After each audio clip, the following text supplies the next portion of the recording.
Dream big, plan smart, build wealth. This is the TFS Podcast, where money talk gets real and financial freedom is more than just a goal. Without further ado, let's dive in. Hi, guys, and welcome to another episode of the TFS Wealthcast Podcast.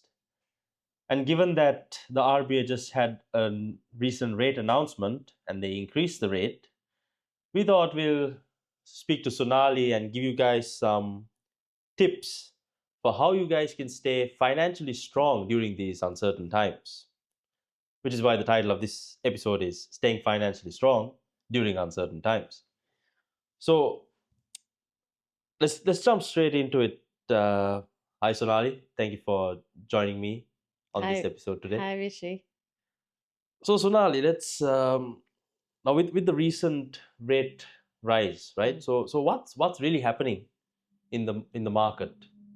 Well, as you may have heard, the RBA increased the cash rate by another 25 basis points, which means that all of the people who are on variable rates would have had their rates go up by 25 basis points. So I think this is a third rate hike in the last couple of months. So a lot of households are feeling the pinch right now, especially because added to that, we've got issues with, fuel prices going up, and anyway, groceries and things like that have gone up over the last year or two significantly as well. So I think households are feeling the pressure from all fronts because the income levels hasn't gone up that proportionately. So it's a tough time for a lot of people.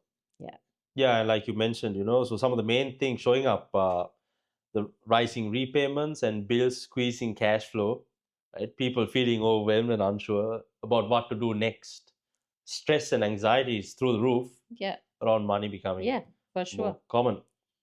So some people are reacting emotionally and making quick decisions, Sonali. And that's out of fear, right? And others are doing nothing at all because they feel stuck and don't know where to start. So without going too broad, how can we, what advice can we give customers? Because you're a financial planner yourself, so you're the one who's best to give this kind of advice. Again, every time I say this in all podcasts, this is general advice only. However, some of the, you can do your basics essentially, right? Like you said, people sometimes, there are two types of people. One would just stick their head in the sand and not do anything about it. They won't open their, letters, their bills or whatever, and they think it'll go away. But then that is a recipe for disaster, because if you just ignore your bills, they will, send you reminders and invariably put you to the credit bureau, and then you'll get yourself in dire straits with your credit as well. And then that has a long-term impact. So that's really not the way to go. There are others who would panic and make knee-jerk reactions and end up sometimes, say, even selling their property at the wrong time, or not really looking at options and thinking it's be all like all or nothing, right? So they might be like, okay, we can't afford this, so we're just going to sell, without even seeing whether there are any options available. So to ask you a bit on that, right? So to anyone considering selling a property during this time, do you think it's a good idea to sell, or should they hold? It depends really on their personal situation, right? So like, you wouldn't want to sell just because a rate rise happened. You have to see whether there are other things you can do in your budget that you can maybe afford. Can you restructure your debts? Can you, maybe, I don't know, consolidate some of your other debts into your mortgage? There are a lot of things. So there's no one answer whether or not they should sell. It is really dependent on the person's individual circumstances. So it's a hard one to answer. And with that, now with the rate going up, now there's a lot more speculation on, the property market is going to crash, right? What is your view on this? I have always said, like, there's always going to be people who will say it'll crash. There'll be another set of people who will say there's opportunity in that, right? So I don't really listen to the whole market as such. For me, it's about the personal situation. It's about how much income comes in, what are my expenses. That is what you should be really looking at, right? So um, there's so many things that are going on around the world that is out of our control. I think you should just control what you can control and really do that well. Yeah. So yeah, so that's essentially my 2 cents on that. Okay. So now let's bring this down to something practical, right? Mm. Cash flow, one of your favorite topics. So Says who? I mean, you love cash flow and budgeting and doing the accounting work as well, sometimes here and there. Yeah. Okay, You love paperwork. love is a stretch, but okay. So everyone talks about budgeting, but realistically, things are expensive right now. So what does a working budget actually look like in this environment? Not a perfect one, just something that actually works. Yeah, I think with budgeting, a lot of the time people make the mistake they budget for what they think they should be doing. They don't actually budget for their actual lifestyle, right? So Yeah. they would have heard about, people start with budgeting thinking, okay, now I need to, get my finances in order. They sit down and they go, okay, I should be spending this much on in this category. That's not how you should budget, right? How you should budget essentially is first you should obviously decide on what budgeting tool to use. One of the main ones that I usually use for my clients is the Money Smart website. Has a very easy budget. Okay. So maybe put the link in the podcast. Money Smart website. Money Smart. Yeah. Okay. I'll give you the link. You can put that Yeah. in for the listeners. So that's a very easy one. So get that, but also get download on an Excel sheet. Your most banking apps allow you to do it. The last 2 to 3 months worth of your actual living expenses that you have done. Yeah. Right? You have a good budget should start looking back, right, to see what you have actually spent on. Now, personally, if I look at say Pramu's bank account, there have been lots of Uber. Oh, boss, you're in trouble. Right? Like you don't even realize Uber Eats. Uber Eats, right? So Yeah. So he doesn't eat the meal you prepare for him? No. With all that effort in the morning every day. So you don't understand how these things add up. So at the time you make the spending decision, it might be like $10. But Yeah. over time, if you look at it for a month, how much you end up spending in a certain category, it might surprise you. Yeah. Right? So then looking back is the first step. And then seeing what you're actually spending on. Then categorizing it and then seeing which areas. And then you can look forward and see, okay, what are the areas that I can cut back on, right? Budgeting is, like I said, a lot of people just put ideal numbers in the budget and they Yeah. don't stick to it. And after that, you get demotivated and the whole thing goes out the window, Yeah. right? That is not how you should go about it. So find a budgeting tool, have a look at your last 3 months expenses, and then see what your lifestyle actually is. Yeah. Then you'll also find things you've forgotten about, like, I don't know, subscription. So at one point in time, we had Netflix, we had Disney, we had KO, we had Binge, we had Stan. So we were paying for all of that, and Foxtel. Never watched any of it. I never watched any of, well, maybe Netflix. Yeah.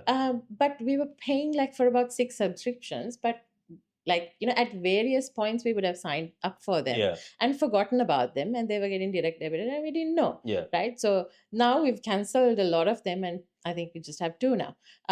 So things like that. There's like a lot of people have gym memberships. And they never go to the gym. I'm guilty of that. I have a gym membership that I always keep meaning to go to. Yeah. Sometimes they offer suspension periods. So at least if you don't want to cancel it, just suspend it for a while, right? So just to add to Yeah. the using that website like Money Smart to track their expenses, right? Another thing that they can use is, like if you have Combank, from the app you can download your last 3 months or 6 months bank Yeah. statements. Yeah. Put that into ChatGPT and then ask ChatGPT, what are my recurring expenses every month, and it will give you a breakdown of. I'm not a huge fan of putting personal stuff on ChatGPT. Okay. I just use it for refining emails and Yeah. stuff like that. But it's up to you. I mean, if you Also, want this to. Money Smart website it's It's private. something you download. Oh, okay. It's Yeah, like it's like an Excel sheet or sheet. like a budget tracker that you Yeah. download. Oh, So it's not online. people are lazy, so now you think they're Oh, gonna go through each whatever. transaction? No. Look, you this is my Excel talking. You would just, download your Excel sheet, sort it according to the narration, Yeah. then you can see, right? Yeah. Fuel, it'll be that you just total it up, and then coals or whatever, you just total it up, Yeah. right? So On I mean, on that whatever note, works for you. are you a Coles fan or a Woolies fan? Coals all the way. Yeah, no, that's some Now crazy. I actually, and well, I probably shouldn't be saying this, but I've been buying Costco on DoorDash. So Oh, really? that's been going well. Okay. Yeah. So I'm actually doing an experiment right now to see if buying from Costco works for me. Yeah. And if it's cheaper than buying every week from Kohl's. So let's see. Jury's still out on that. Um, so back to what I was saying. So those are the little things that you could change. Then there'll be insurances that you would have forgotten about or set up about 3-4 years ago that might no longer serve you, right? Maybe you could change the excess on that, maybe call your insurance provider and see whether they can give you a better deal or move, or the car might have depreciated, so maybe it can be changed to agreed value or market value or whatever it is to have the premium cheaper. So do things like that, which might take about half an hour of your time, but it's just money, otherwise you're spending unnecessarily, right? A lot of people say, oh, I live paycheck to paycheck, I don't have room to do anything, but actually there are things you can do. So what are some tips you can give to people like that? This is what you should be doing. Realistic. So guys, if you're like that, rewind and listen Yes, to it. go back to the last 3 minutes of what I said. One of the other major ones is obviously a lot of people spend quite a bit on their mortgage and will be spending quite a bit given the rate hikes have happened as well. If you haven't looked at your mortgage, you definitely absolutely should look at it. Especially if you haven't looked at it like in about 2-3 years, obviously your circumstances, income, everything has changed, the rates have changed, so definitely that's something you should be doing, because that's a huge chunk of your so given the way that the market is heading at the moment, right, Mm. with inflation and everything, Mm. do you think it's a smart idea for some individuals to look at their mortgage and go, oh hey, look, maybe a fixed rate might help me prepare for the next couple of years so I can get my the stuff way together? I look at fixed versus variable, I don't think of it as fixed variable, I think of it as certainty versus flexibility. Right? So if your budget is really stretched and your household would like to have certainty of your repayments for a fixed period of time while you get back on track or while you really get disciplined, by all means fix. Right?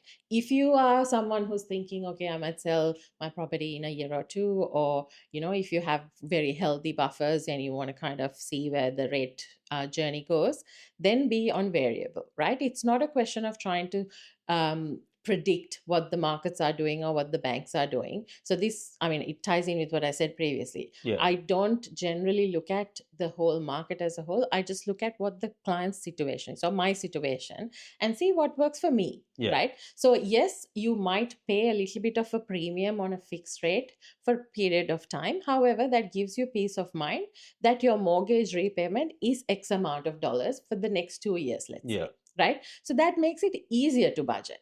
Right? So sometimes some of these things, it's not the mathematically smart thing to do, but you're working with people, it's about the mindset as well. When this is all I have to spend on the mortgage for 2 years, regardless of what happens in America or Iran or whatever, and in the market here, then that gives you a sense of comfort almost. Right? As long as I can maintain that payment, I'm good. I don't have to budget for other variables if it goes through the roof or whatever. Yes, you might miss out if it goes down, but chances are it might stay stable for a while, or maybe even one more rate hike, who knows. Right? So do what is right for your budget. So that is your mortgage. Right? So I if you really can't pick, I would just say split.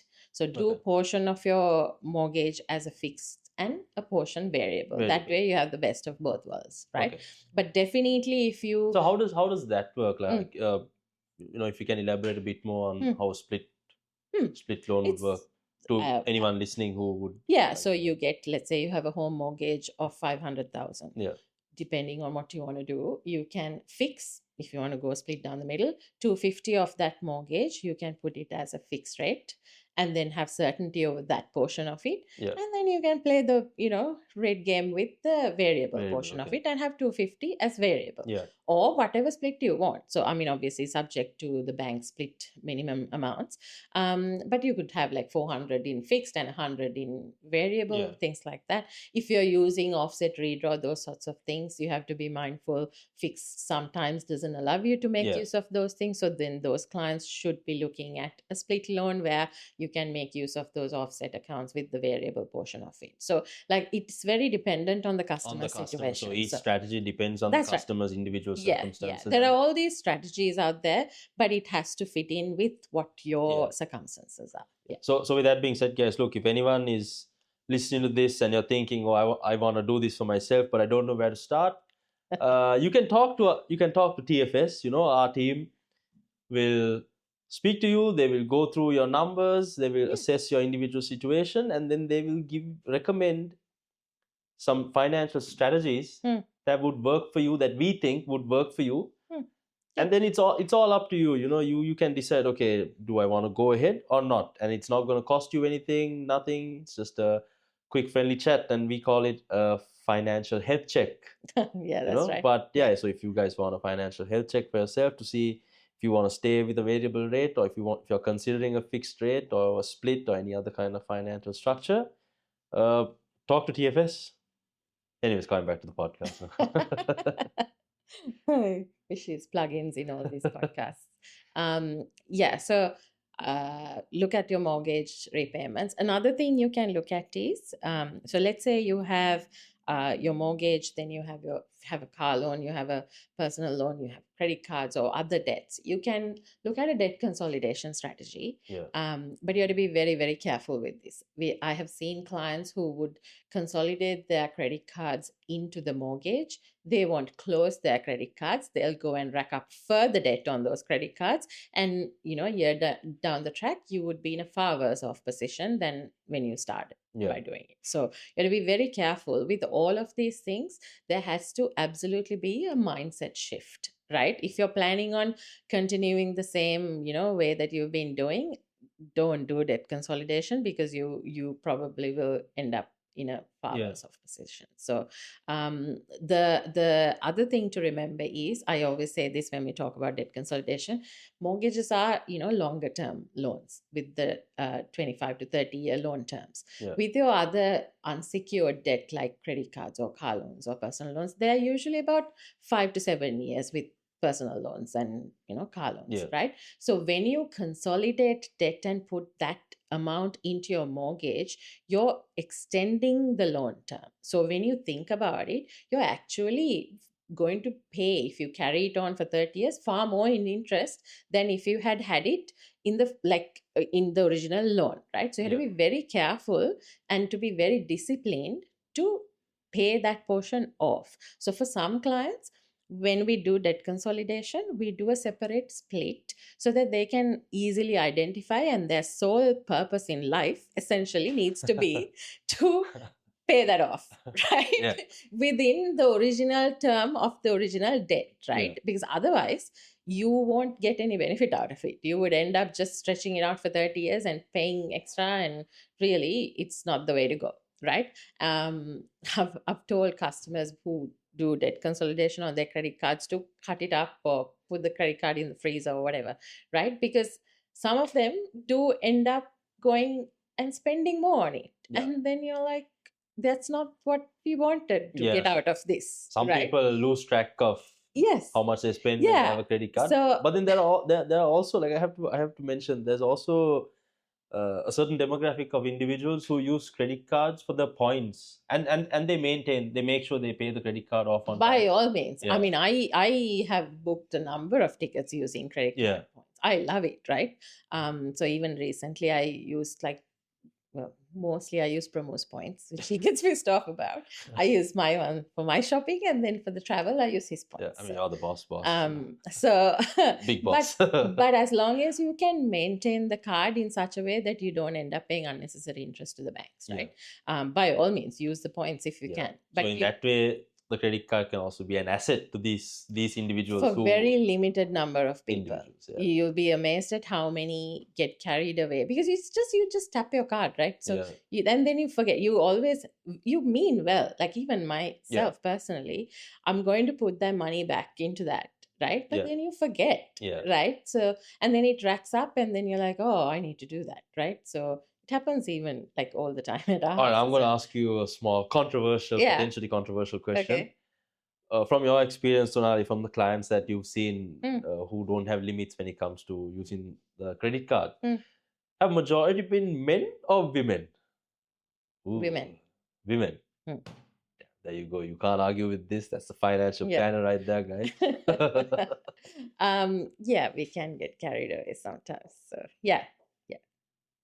Shopping. So Retail therapy, that's what some ladies call be it. yeah, bottom line is be very careful when you're doing debt consolidation. Be very careful when you're doing debt consolidation. So done well, it can be a really powerful tool. So Okay. done badly, it can really mess you up Yeah. financially and set you back years. Yeah. So when someone is considering debt consolidation, right? What are some key aspects that they should pay attention to?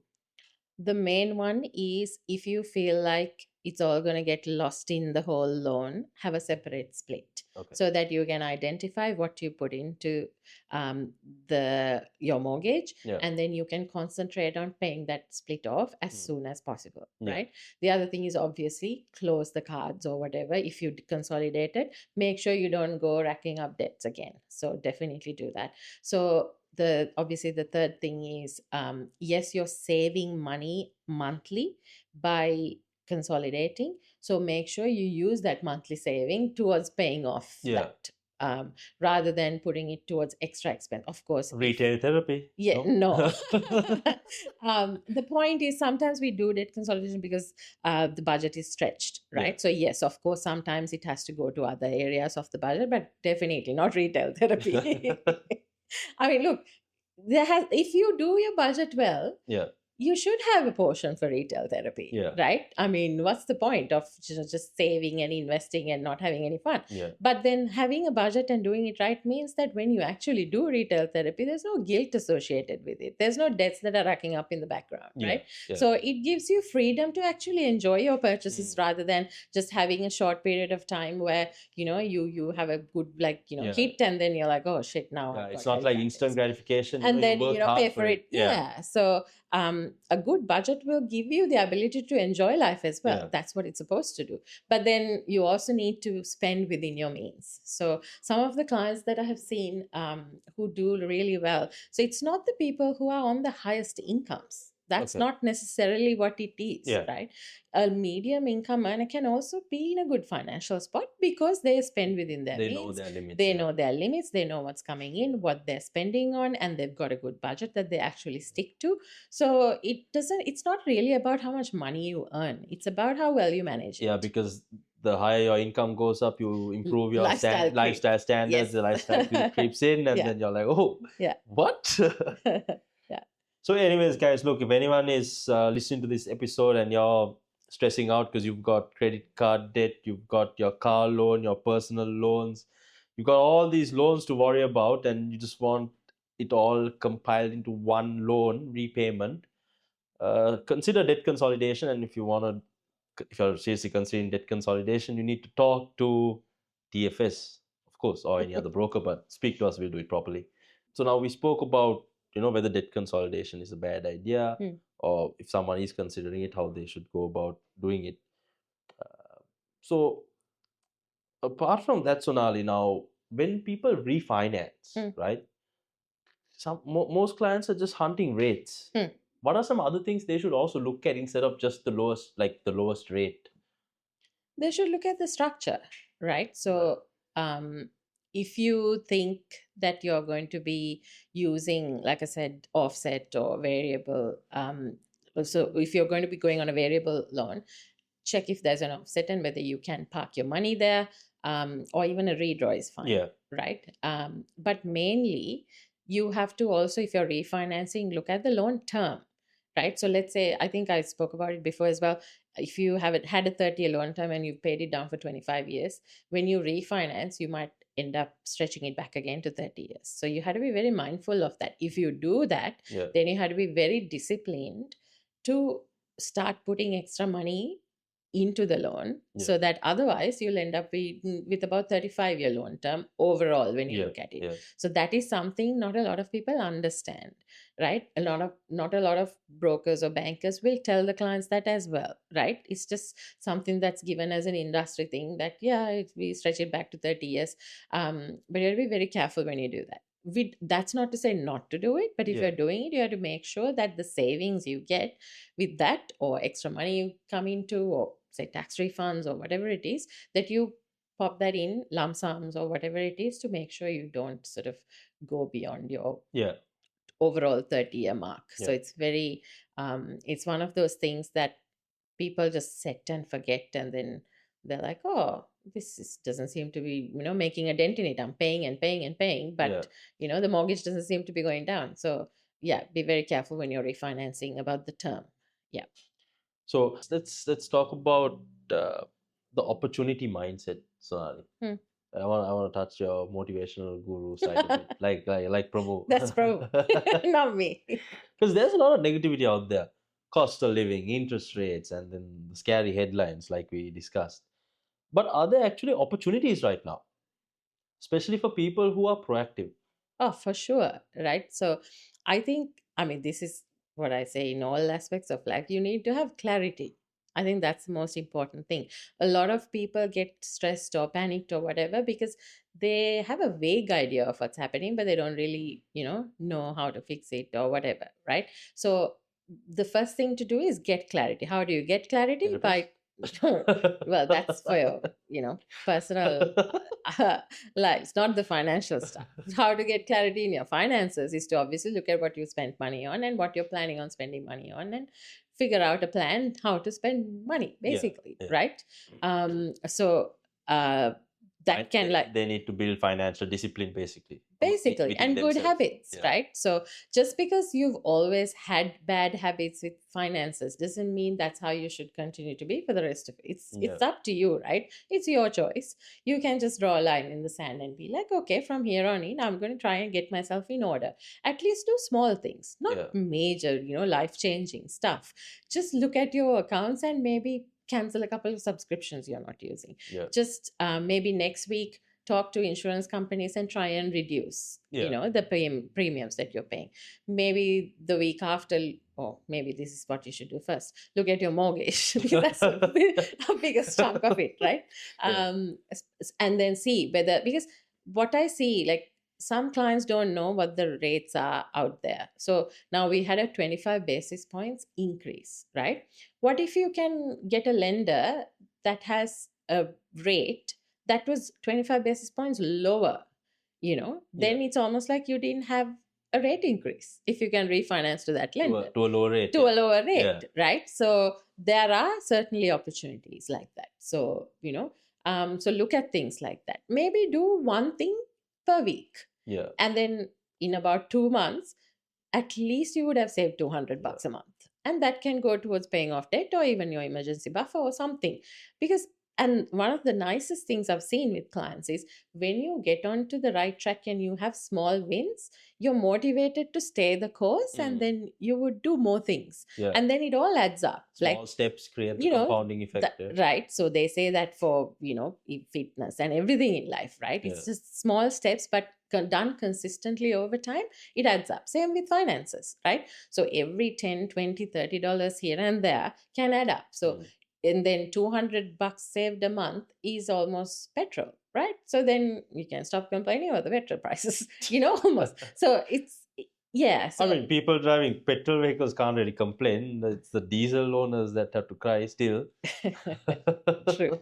And then, so whatever you do, it has to come, like I said, with a mindset shift. Be deliberate about what you do. If you're restructuring debt, it absolutely has to come with the discipline that is required after the fact. After you do the debt consolidation, make sure that you cut up your cards and close all the accounts, and then you stay the course. If you do that for about a year, then you build good discipline around it, right? Yeah. So at the moment, we're doing quite a bit of debt consolidation for a lot of our customers, but then we want to make sure afterwards they stay the course Yeah. and not go out and get more debt, because now we only have one mortgage and nothing else, right? Yeah. I've seen that happen as well. Yeah, because like a lot of clients, they don't realize this, but the moment they consolidate that debt, they have a substantial Saving. amount of savings, right? Every yeah, month. yeah. And then they're like, oh, that's more money I can spend. No, that's you were money. supposed to put that. Yeah. So I mean,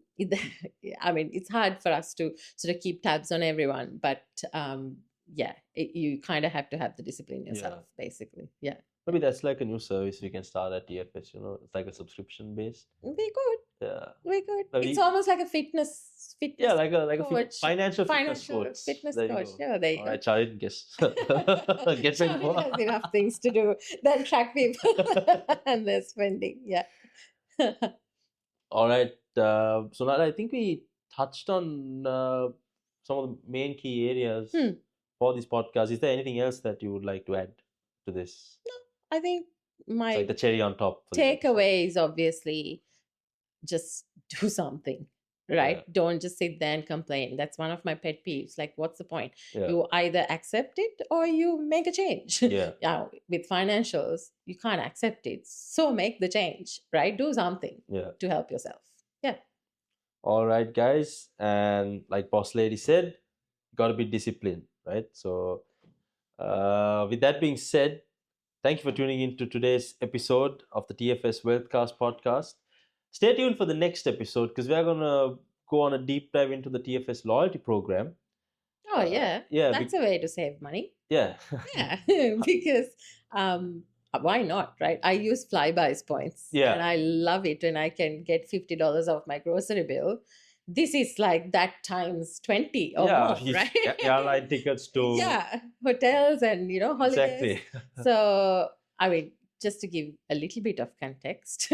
So, for when you refinance a home loan with TFS, you will get points on the balance of your loan and you will accumulate every month points, which you can use towards airline tickets, hotel stays. So, if you're planning on going away to Sri Lanka, and you're thinking you have to pay for it, who knows? Maybe TFS will pay for it. Exactly. If you've got enough points. And if you want to know more about how the TFS loyalty program works, like I said, you got to tune into the next episode. We're going to dive deep into how it works, how you can redeem your points, and where you can redeem your points. So with that being said, thank you and catch you guys on the next episode.